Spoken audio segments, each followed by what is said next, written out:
Just so you'll know it's live. Huh? I said, just so you'll know I'm recording. I don't want you to be in the video or I'm sorry. and you ain't trying to be or nothing. You know what I'm saying? I'm sorry. I usually let people know I'm recording.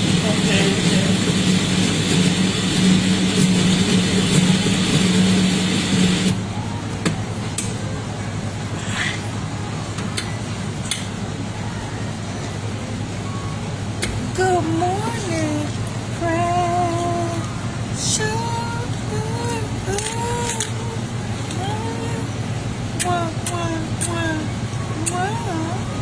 How you doing, baby? Happy Friday. Wait, you know, lotion on my hand. And today on Coffee and Conversation with your girl, Shakenya. When you get a minute, go to my YouTube channel, Coffee and Conversation with Shakenya. And hit subscribe, guys. Do that for your girl. You ain't doing nothing else. There is no reason why you shouldn't be supporting me. You come on here every morning to see what I'm doing, see what I'm wearing, see what I'm saying. The least you can do is hit that little subscribe button for me. Look at a video or two and share it with your friends. That's all. Why you ain't sharing it? What's your reason for not sharing it? Y'all gotta run in my stocking. Do y'all wear stockings? And it's falling down. I'm gonna take them off. I'm about to run over to Myers and give me some more. Do you wear slips? Do you wear stockings? Do you wear girdles? Yeah, I still wear all that stuff. Yeah, so today I got on the slip and some. I was trying to rock these little thigh stockings, but they coming. I can't hold them up. I need those little garter clips or something. Aren't they garter clips? Anyway, that's my drama for the morning. But yep, y'all, this morning come with a heavy heart. I'm on my way to a funeral. Yeah, a friend of a friend lost their daughter. So I am going to pay my respect because I met the beautiful young lady on a couple of different occasions at church. Few times at church. My girlfriend, she's a pastor, so when she would minister, me and the girls would go and see her, and I would see them because they would be there to support her. And then when she had events at her beautiful home, her and her husband, you know, I would always see him. So I know him, you know, enough to know that he's probably going through a rough time, him and his whole family. You know, it's just unimaginable.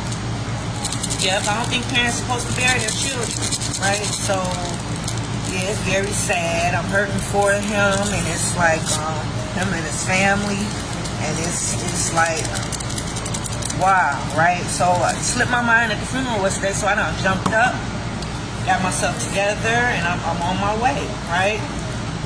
So today, just checking in on a couple things. Have you lost a child? Are you suffering with that loss? Have you gotten any grief counseling?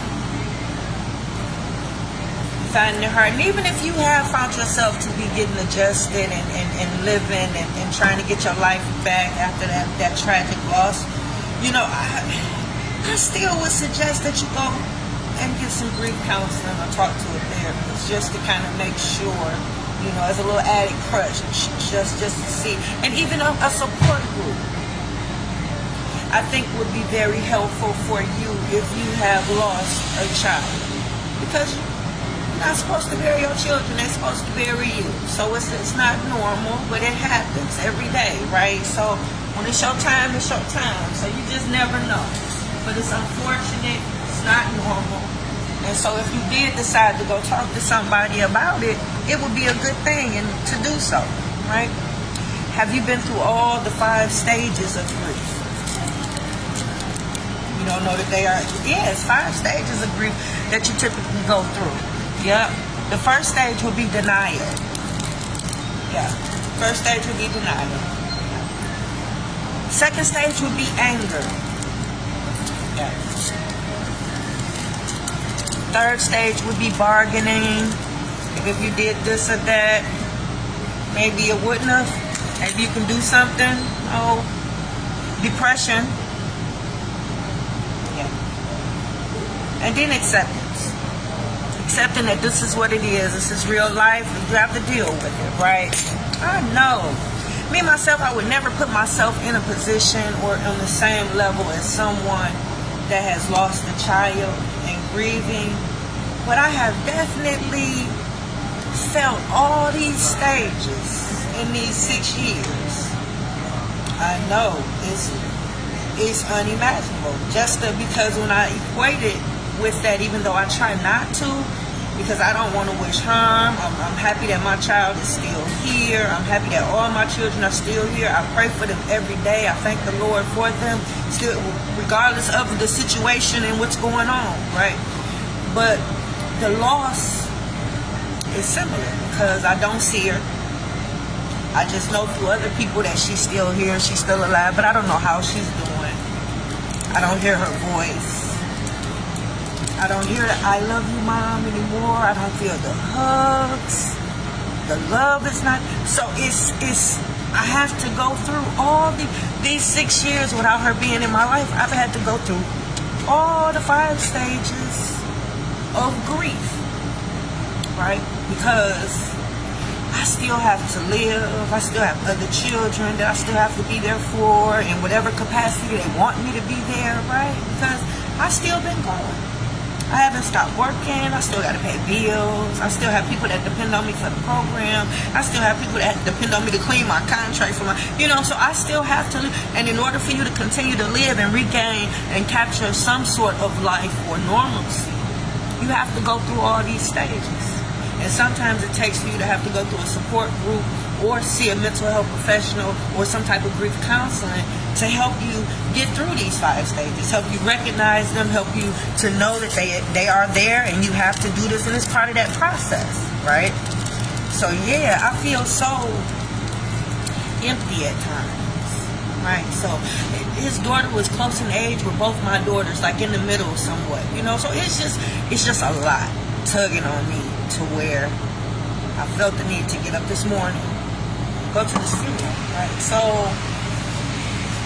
my heart goes out to anyone who has lost a child, and like I said, I hope you get the proper treatment that you need to continue and to be able to live, because you're still here, right? The next thing I want to touch on,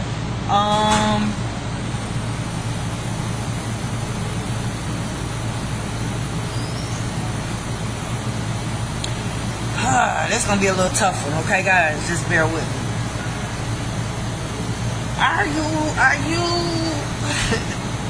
Are you loving on your babies, right? Like, are you loving on them in the sense of, are you accepting them for who they are, right? I know you had this remarkable plan for them and how they were supposed to live their life and what direction they were supposed to go, but somebody got in their head and told them that they grown, that they can make their own decisions. They ain't got to listen to you no more, right? So whatever plan you had for them and whatever plan y'all created together, right, they done ventured off and they doing something else, right? So are you accepting of that? Have you accepted them for who they are? Have you accepted them for the life choices and decisions that they have made? Are you still loving on them unconditionally and showing love and support for them in whatever it is that they choose to do? Are you supporting the relationships that they're in? Are you supporting the careers that they have chosen, right?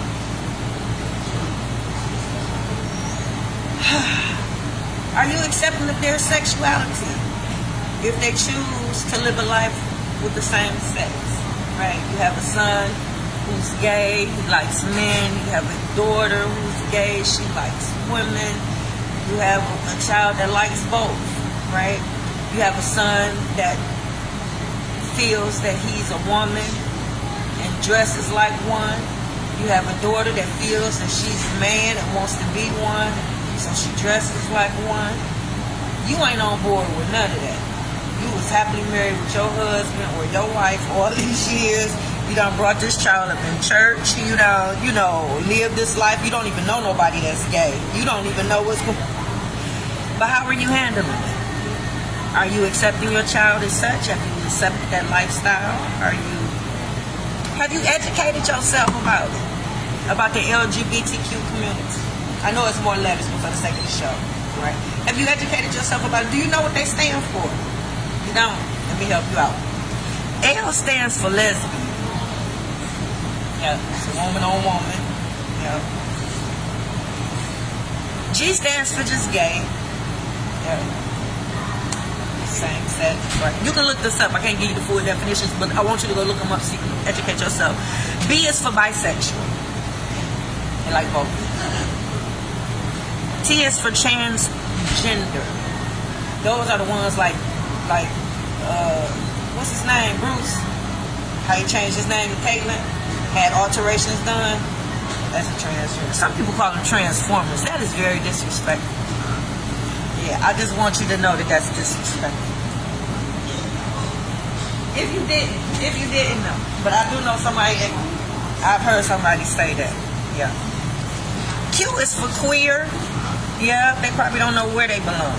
They probably experiment. They probably just out here. They don't know which ones they like. They just out here doing them, right?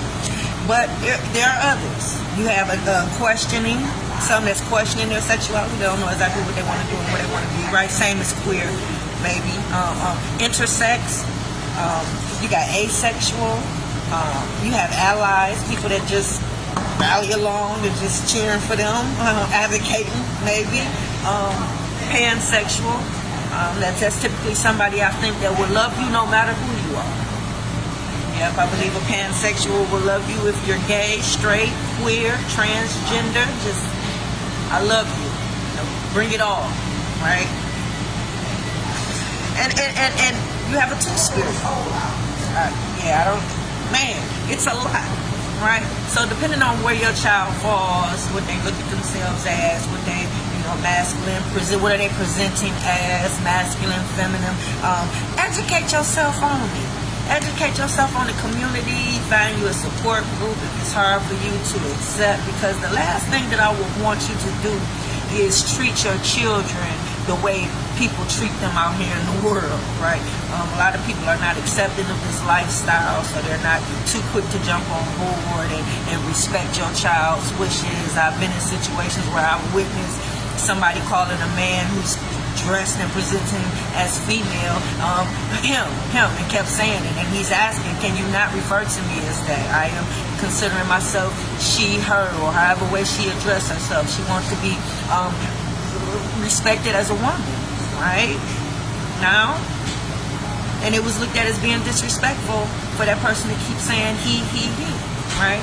So whether they were doing it to be funny, whether they were doing it to purposely be disrespectful, or whether they were doing it because they were standing on their morals and their values and their religion for why they feel the way that they feel, regardless of what it is, it's a gray line, gray area somewhere, right? So I'm asking you, if you have children that are in that community, how are you? Are you accepting? Are you loving? Have you turned your back on them as well? Have you exiled them from the family? Do you have no relationship with them because you can't deal or understand or care about the life that they have chosen?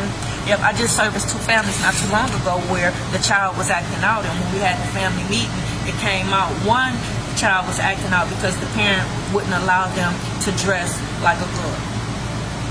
Yep, they allowed them to do it when they were in the home, but they could not wear it when they were outside. So the child felt as if they were not being able to be themselves. That child felt as if that parent did not understand and respect that lifestyle. And as a result of, they started getting kicked out of school, started fighting, and I got a call, right? The other one, I have a situation where the parent just gave the child to the other parent and just had nothing to do with this child as a result of this child's sexuality, right? Turned their back on them, can't call them, don't love on them, until they change, as they say, and go back to normal, as they would like to call it. They really didn't want nothing to do with them. So even though that child was acting out and the program was for the child, when they come through attitude adjustment, I address the family as a whole, right? So I find resources for everybody, even though it's basically y'all there for the child's behavior. But it's the reason why that child is acting out. So when we identify what that reason is in the family meeting, we address it. So those are 2 things that were going on in the meeting, and both of them had something to do with this child not being accepted for their sexuality, right? And that caused them to act out, right?